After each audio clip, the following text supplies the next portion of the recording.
noite a todos, que a paz de Jesus, a bênção de Jesus esteja conosco e que nós estejamos abrindo nossos corações para estarmos na paz de Jesus, nosso Mestre. Vamos aos recados de hoje. Então, primeira coisa, desligar o celular ou colocar no silencioso, né? Manter silêncio. Silêncio é sempre muito importante. Tem aquela frase lá, olha, silêncio faz parte do seu tratamento. E aqui, além disso, se eu fico fazendo algum ruído, algum barulho, às vezes estou atrapalhando aquele que está concentrado em prece. Então é muito importante o silêncio antes, durante e depois, né? E lembrar que nós temos uma biblioteca que no momento está uma bagunça tremenda, né? Porque está sendo feita uma modificação lá, vai mudar de lugar. Mas se alguém precisar de livro, procure algum de nós, que a gente vai dar um jeito de achar. E na mesa lá que tem a caixa de vibrações e a caixa de sugestões. Quem tiver alguma sugestão ou algum nome de alguém que está com algum sofrimento, coloca lá, faz uma prece, coloca lá, que a espiritualidade vai procurar conhecer o caso, né? E também há um convite hoje. Todos nós estamos sendo convidados para um mini seminário teórico sobre esclarecimento mediúnico. Será amanhã, das 9 às 12 horas, aqui mesmo na casa. É muito gratificante a gente participar, a gente estar relembrando aquilo que já aprendeu ou aprendendo aquilo que ainda não conhecia, né? E também lembrar que tem estudos práticos, estudo de livros, né? No dia 21 e 28 de maio, são as quartas-feiras, das 20 às 21h30. E mesmo quem ainda não participa das reuniões mediúnicas, é bem-vindo, é útil para todo mundo. É como um estudo que nós fazemos de sexta-feira. Atualmente estamos com o livro O Consolador, que qualquer momento que alguém que nunca participou, a gente já está na pergunta 147, mas alguém que ainda não participou, estando vindo, está aproveitando, está aprendendo, porque são conteúdos separados. Não depende dos anteriores, né? Então, bom, esse conhecimento pertence a todos nós, está à disposição de todos nós, e cabe a nós aproveitar, ter a vontade firme de aprender para sermos melhores espíritas, melhores trabalhadores na seara de Jesus. E vamos à psicografia de hoje. Intitula-se Saudações, amigos e amigas cômpares da doutrina espírita. É com grande entusiasmo que nos encontramos em solilóquio com Cristo, o governador espiritual de nossa morada. A caminhada cristã é crivada de percalços, pois o entendimento espiritual não nos isenta das dificuldades programadas. Em compensação, traz as respostas dos porquês da vida que injuriam os descrentes. A voz dos Espíritos nos traz o testemunho da realidade extrafísica e nos reporta as verdades divinas. Ela sacia as dúvidas e indicam o norte do Evangelho para continuarmos firmes na caminhada. Abriguemos a nossa crença os desiludidos, perdidos e ignorantes, pois eles precisam proteger-se das vicissitudes da vida. Olhemos o semelhante como um irmão que pode nos ajudar quanto podemos ajudá-lo, pois a jornada física nos surpreende a cada dia. Estudemos a palavra divina. É dever do espírita treinar seu conteúdo e praticar sua doutrina. É luz, é amor, é restauração sem sofrimento, pois só sofre quem não compreende a dor. Como como um caminho florido, percorramos as trilhas espíritas, semeando, colhendo e distribuindo as flores do acolhimento que exalam a fragrância do amor. Maravilha, né? A mensagem foi recebida no dia 15 de abril deste ano. E vamos agora nos concentrar para a nossa prece. Hoje nós vamos ter o passe espiritual, tá? Vamos fazer lá. Quem está fazendo o tratamento entra primeiro. E depois, cada sai um, entra o outro, sai um, entra o outro. Tá bom? Então, na hora que terminar a prece aqui, final, é que vai para lá nos Sim. 2 passos. Sim. É isso, né? Tá. Muito bem.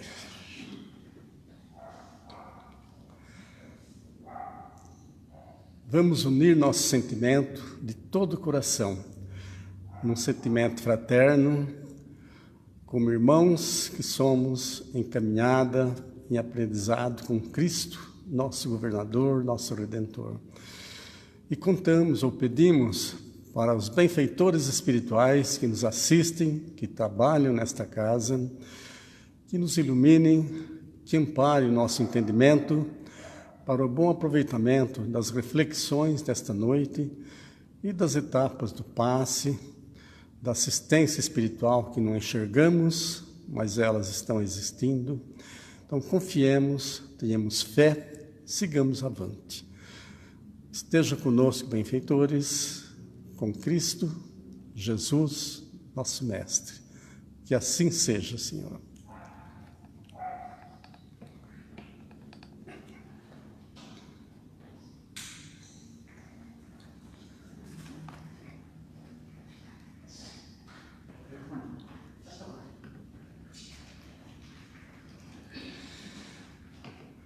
Bem, nós escolhemos deixar o tema livre, porque hoje seria um outro expositor que estaria aqui, que comunicou ontem que não poderia vir.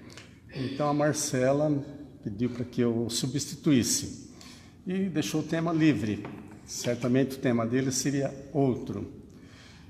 E eu escolhi para nossas reflexões desta noite, Deus e a nossa fé. Ou seja, como estamos alicerçando a nossa fé em Deus, em Jesus, no que a espiritualidade nos proporciona. A pergunta número 1 do Livro dos Espíritos é a primeira pergunta de 1018 perguntas, né? Ela pergunta assim: que é Deus? Então veja que já começa uma diferenciação interessante, curiosa. Ele não pergunta, como seria de se esperar, quem é Deus. Por quê que pergunta-se que é Deus? Porque se perguntar quem é Deus, nos leva a refletir como sendo um senhor barbudo, sentado num trono, iluminado, enfim, alguém muito superior, mas estaríamos imaginando uma forma humana. E, na verdade, Deus não é isso. Deus é uma essência sublime, a que há de mais sublime no universo. Então, para nós pequeninos aqui, habitantes da Terra, que é um planeta lindo, mas ainda de provas e expiações, é difícil, e muito difícil, compreender a essência divina. Por quê? Nós aprendemos que Deus é eterno, é infinito, ou seja, não teve nem começo e não terá fim. Então, a nossa cabeça ainda é muito pequena para compreender essas nuances. Agora, tem o seguinte: é um universo imenso. Os cientistas da NASA, que pesquisam o espaço, eles têm descoberto coisas maravilhosas. Quem pôde assistir algum programa, alguma divulgação do que eles já detectam, é fantástico. Há pouco tempo até saiu que eles estão detectando planeta que tem condições de vida similar à da Terra. Só que isso que eles desvendam, com todo o alcance que eles têm, é um pontinho do universo. Quando estudamos um pouco sobre as galáxias, que são muitas, a Via Láctea é a nossa galáxia, mas ela é pequena em relação a outras, então nós vemos que é um universo ainda muito vasto, fora do alcance da ciência terrena. Agora, olha só como fica agora curioso. A doutrina espírita nos ensina também a não aceitar nada sem compreender. E agora? O que a gente faz? O que eu faço? Eu ainda não consigo compreender Deus, né, na devida profundidade. A doutrina espírita fala para não aceitar aquilo que a gente não compreende. E agora?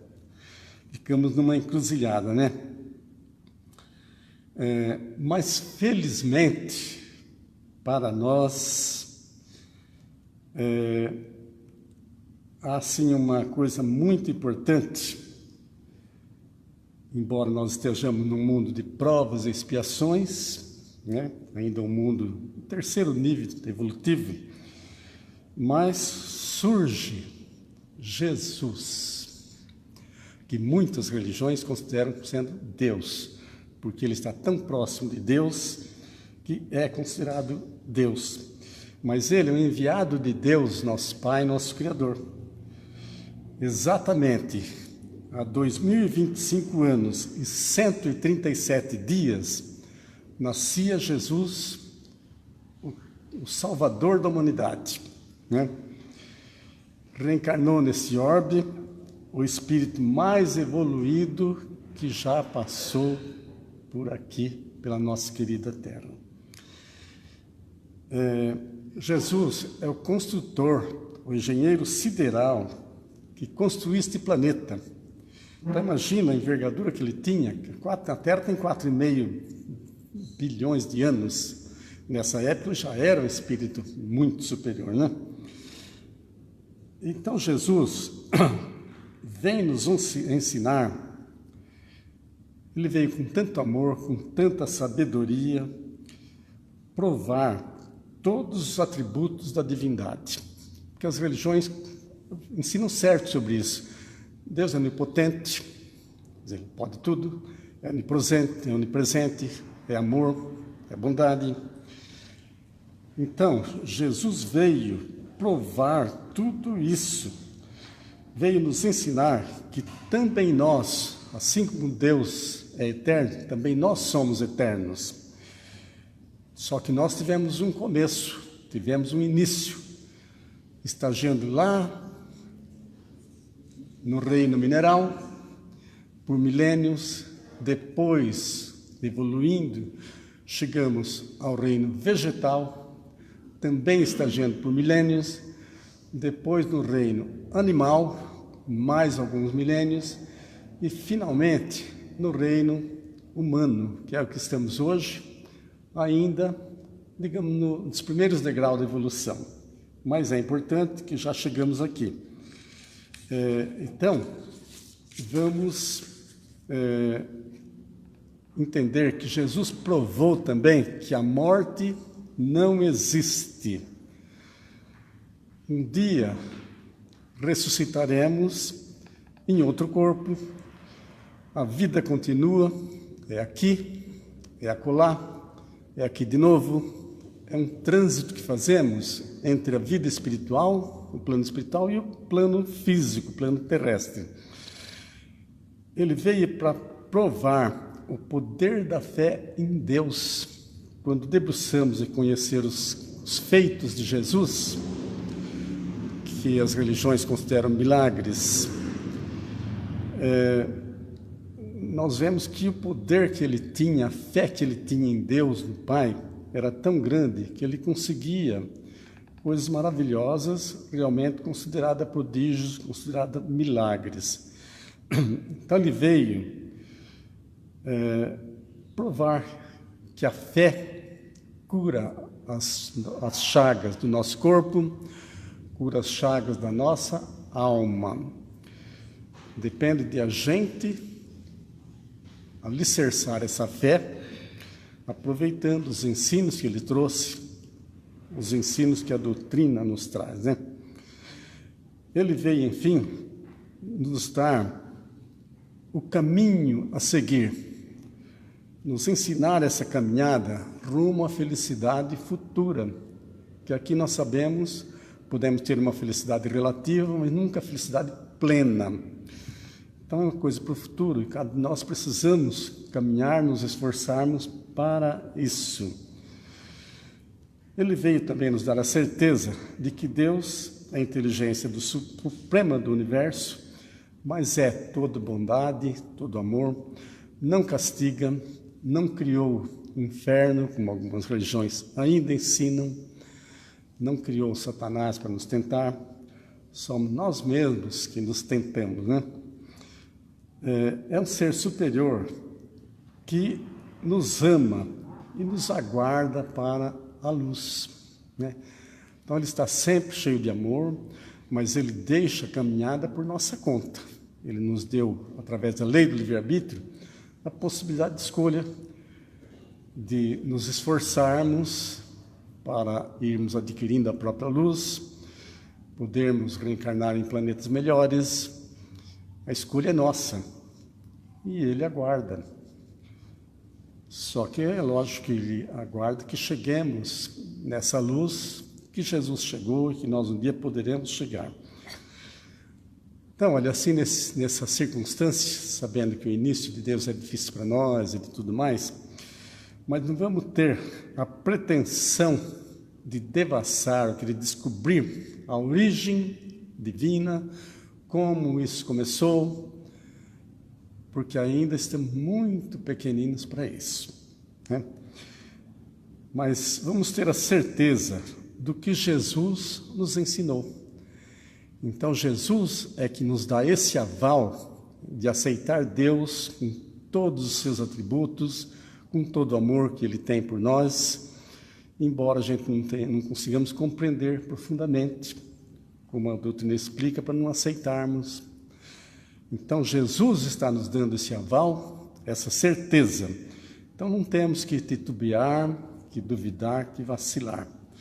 Fiquemos, então, com Jesus, nos esforçando para seguir os seus ensinamentos, agora muito mais aclarados pela doutrina espírita, que a doutrina foi prometida por Jesus e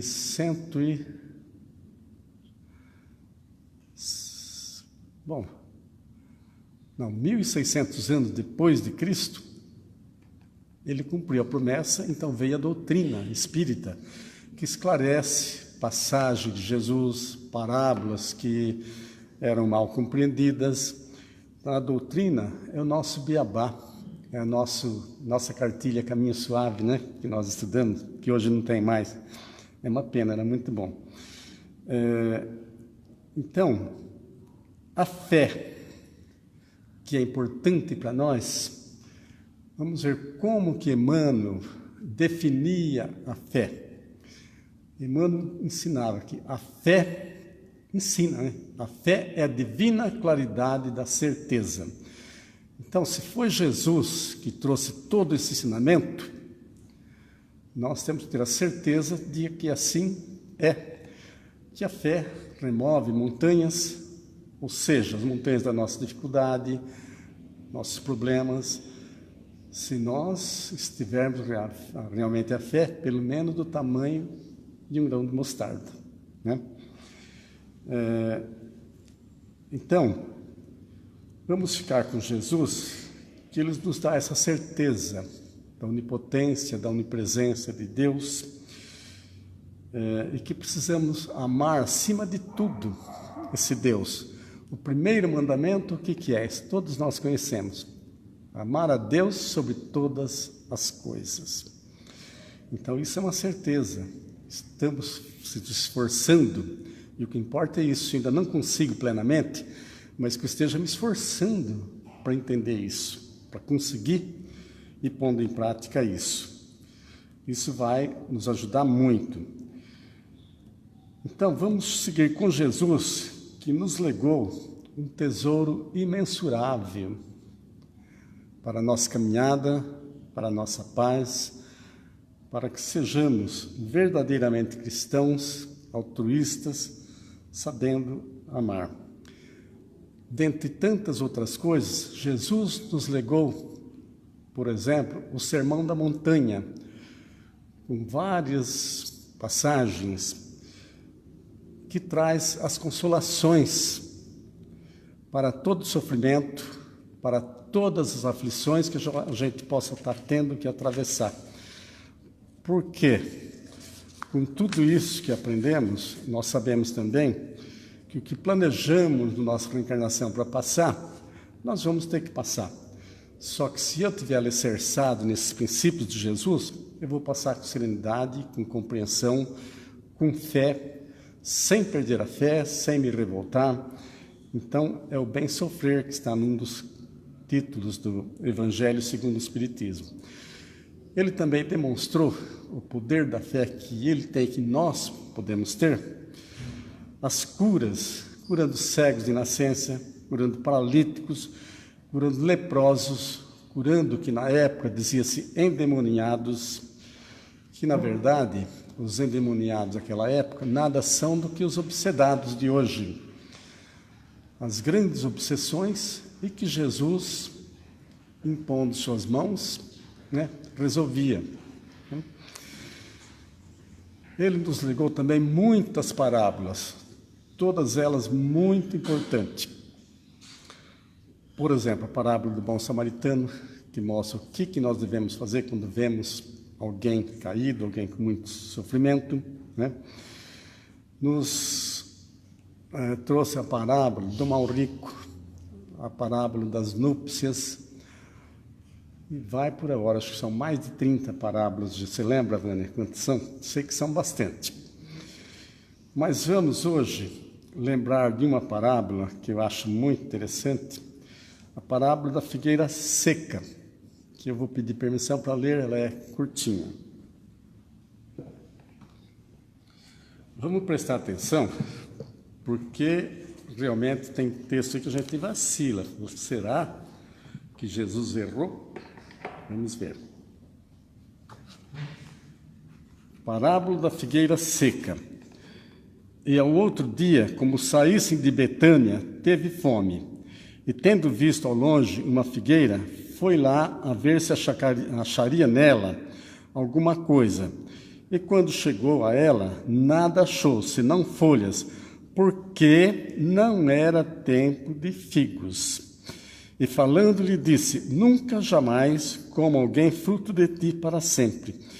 E no outro dia pela manhã, ao passarem pela figueira, viram que ela estava seca até as raízes.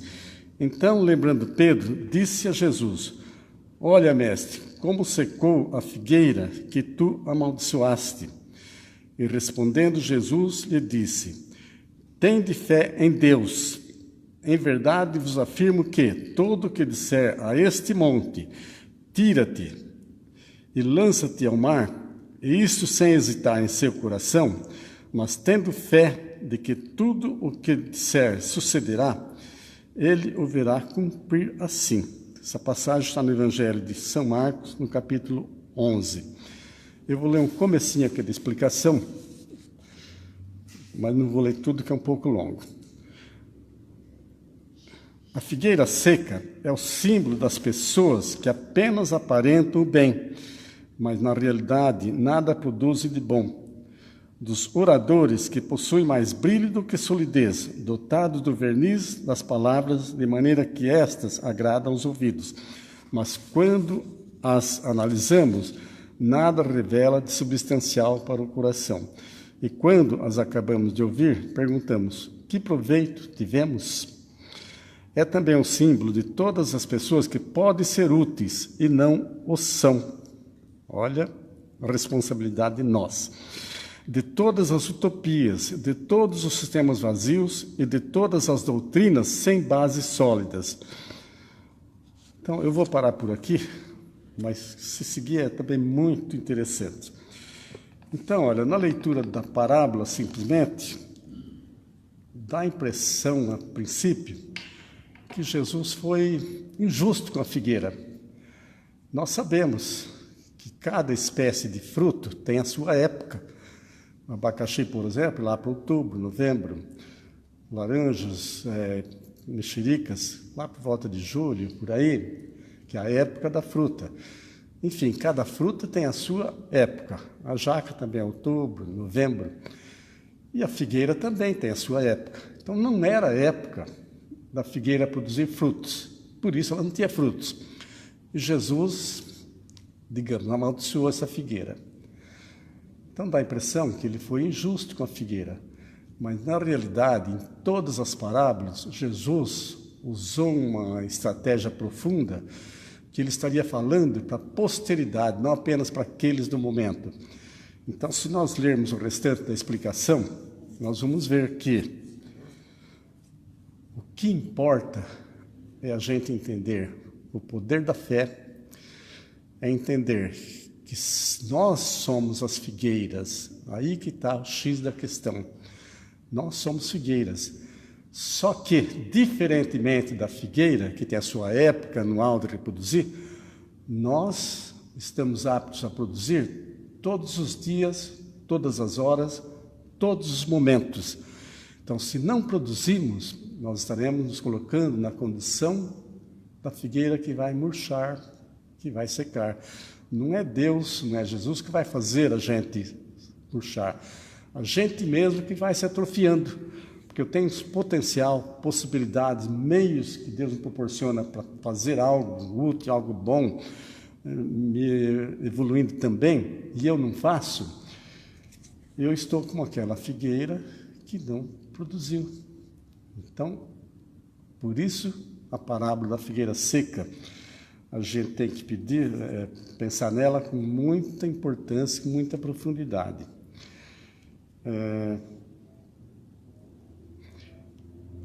Então, vamos também pensar em milagres de Jesus, que nós temos há pouco.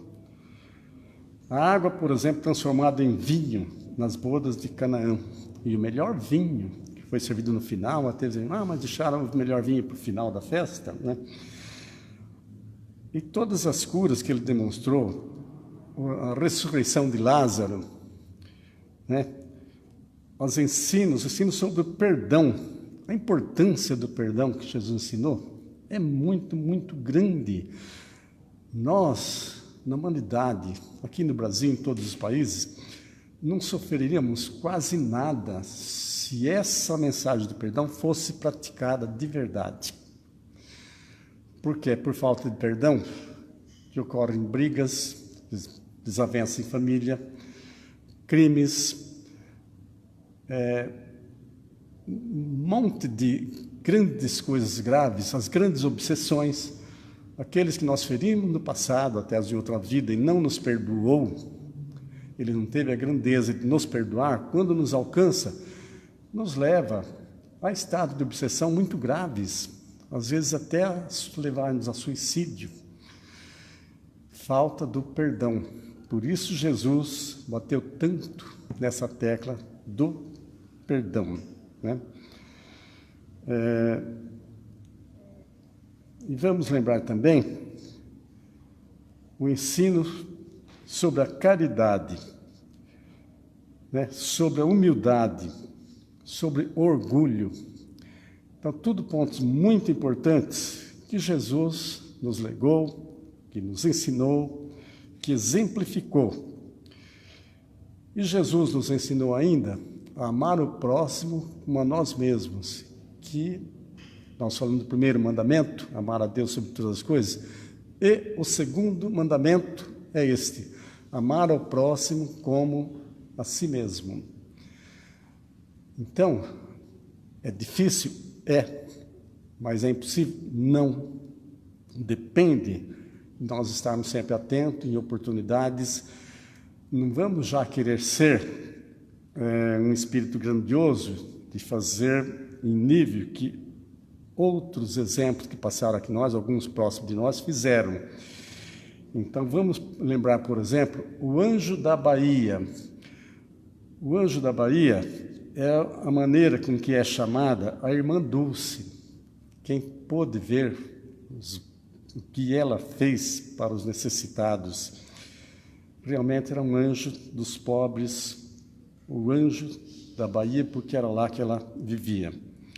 Que mesmo enferma, muito debilitada, que só conseguia dormir sentada, fez o trabalho grandioso, profundo que fez. Então, é um espírito que deve estar muito iluminado. Vamos ainda lembrar Madre Teresa de Calcutá. Quem já não ouviu esse nome? Madre Teresa de Calcutá. Olha, gente, é um ser elevado, dentre inúmeros bens que ela fez, que foi coisa grandiosa, muito, muito profunda, que ela teve que atravessar muitas barreiras. Vamos lembrar que ela evangelizou uma tribo onde não existia nenhuma marca do homem ainda civilizado, onde o homem culto, civilizado, religioso nunca tinha pisado. Durante 8 anos, ela se materializava lá e catequizou aquela tribo. Que depois, pesquisadores, quando chegaram lá, viram que aquela tribo era catequizada, foram uma pesquisa profunda, até concluírem que realmente era a irmã Teresa que comparecia lá e catequizou aquela tribo. Sinceramente, ontem, quando eu estava preparando essas reflexões, eu entrei lá para ver mais sobre a irmã Teresa de Calcutá. Quem puder, entra lá no Google, só colocar Madre Teresa de Calcutá. Vai aparecer a biografia dela. Gente, eu não consegui ler tudo sem derramar lágrimas. Não, porque é coisa muito profunda. Vale a pena vocês perderem esses 16 minutinhos para a leitura, porque são exemplos grandiosos que a gente tem que saber que existiram, que existem e que nós poderemos chegar lá, né? Vamos lembrar ainda do nosso querido Chico Xavier, que nos deixou há poucos anos, de Bezerra de Menezes, esse médico do Rio de Janeiro, que continuou entre nós para curar nossas enfermidades, nossas chagas. Lembrar de Divaldo Pereira Franco, que há poucos dias retornou para a vida espiritual, né? Fez também um trabalho de gigante, não só na Bahia, com a Mansão do Caminho, como em muitos países, que ele ia fazer conferências, palestras, fundava centros. Os centros que tem em outros países, via de regra, foram fundados por Divaldo Pereira Franco, né? Então, também um espírito de escola. Mas vamos focar agora no item fundamental para nós, que é a caridade. Lembrando que fora da caridade não há salvação. Isso também é ensino de Jesus, que está confirmado na doutrina espírita. Então, eu posso ter a religião que for, posso ter uma cultura, ter um curso de teologia, seja lá o que for, ou até ser espírita. Se eu for me tornando caridoso naquilo que eu posso, que dá para me fazer, mas realmente me esforçando para isso, não fazendo só aquilo que surge com mais facilidade, não. Temos que procurar arregaçar a manga e ir a campo, né? Só que a caridade, ela estende vários ramos, né? Então, por exemplo, a mansuetude, né? Ser manso, pacífico, em todo lugar, em todo momento, mesmo nos momentos de adversidades, sempre, sempre, sempre. A mansuetude ensinada por Jesus. A palavra amorosa e orientadora também é caridade, porque às vezes determinadas pessoas só precisam daquele aconchego, daquele esclarecimento, daquela sugestão, daquela orientação. O silêncio, quando necessário, também é caridade. Tem momentos que a razão, a lógica, o bom senso nos indica que é melhor silenciar. Porque às vezes questionar, querer impor, silêncio. Prece. Se eu tenho que ficar em silêncio, vamos recorrer à prece, né? Seja a circunstância que for.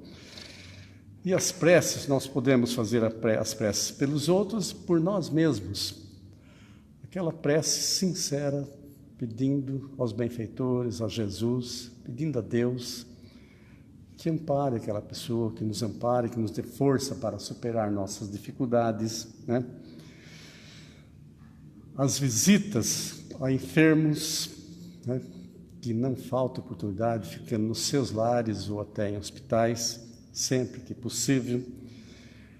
Visita a pessoas que vivem sozinhas. Nós não percebemos que sempre estamos em companhia, temos família e amigos, mas a solidão de uma pessoa, ela dói muito, muito. Eu conheci no Piratingui, que a gente durante vários anos ia lá todo terceiro domingo, e depois de cumprir todas as atividades lá no centro espírita, nas enfermarias, dando passe, conversando, os tempos que sobravam, a gente fazia, porque lá é uma vila só de anceniano, leprosos. Então a gente ia nas casas, que os melhores ficam nas casas. E numa das vezes, uma casinha que estava mais afastada, na Baixadinha, sozinha lá, meio isolada das outras, eu tive vontade de ir até lá. Uma senhorinha morava sozinha ali há muito tempo. O que ela ficou de feliz e o que ela me falou, ela disse que debruçava na janela e ficava horas para tentar ouvir a fala, a conversa de alguém, porque a solidão que ela tinha doía muito. Então, na época, eu até levei um radinho, que hoje eu me arrependo, porque devia ter levado o rádio, não um radinho simples como eu levei. Mas levei, porque ela tendo um rádio, pelo menos, estar ouvindo alguma coisa, né? Não substitui a pessoa, o contato de irmãos, mas entendi que poderia ajudar. E a ajuda material, que é mais fácil, mas ela é importante. A própria doutrina ensina que quando o estômago está vazio, não tem como querer ensinar outras coisas, tal, né? Como tem a passagem do Evangelho, daquela mãe que ergue o filho, né, implorando, né, porque ela não tinha mais nem leite para amamentar aquele filho. Então, a ajuda material também precisamos fazer, só que sim com discernimento, não é a esmo, mas precisamos fazer. Enfim, para concluir, entendermos que precisamos sempre fazer ao próximo aquilo que a gente quer que se faça para nós mesmos. Então, qualquer coisa, seja coisas mínimas, ou média, ou grande, se aquilo eu entendo que é bom para mim, eu gostaria que me fizessem, eu devo me esforçar para fazer para o próximo. Não importa se é o próximo conhecido, desconhecido, perto ou distante. É fazer o que eu puder, o meu melhor que eu puder. Então fica aí a mensagem de hoje, na minha pequenez, que para mim é um aprendizado também. Que Jesus nos ilumine a todos, que nos despeça na vossa paz. E como hoje faltaram pessoas aqui, eu estou fazendo as 3 funções, né?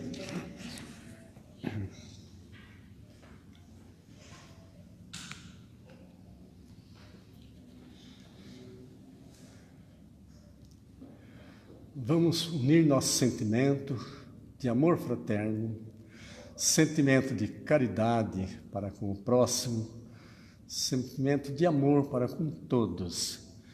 Vamos, desta noite em particular, pedir ao Pai, pedir ao Mestre Jesus, governador deste orbe, pedir ao mentor, como temos no Brasil, o Anjo Ismael, que coordena a caminhada do Brasil.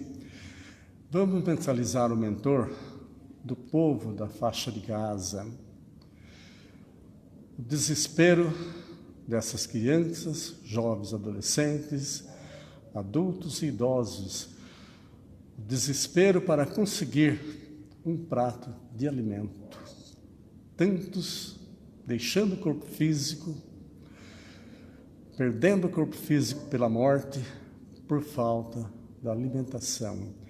Então tenhamos compaixão e vamos pedir a Jesus, ao mentor desse povo, que impõe suas mãos sobre eles, que ainda que pereçam de fome, mas pereçam na paz do Mestre Jesus. Também vamos estender esse pedido a outros povos que também sofrem a fome, o frio, as incompreensões, as atrocidades. Também peçamos por nós mesmos, que nos amparem no nosso caminho evolutivo, no nosso lar, em todos os caminhos que venhamos a trilhar, a seguir. Que assim seja, Senhor, despeça-nos na vossa paz. Graças a Deus.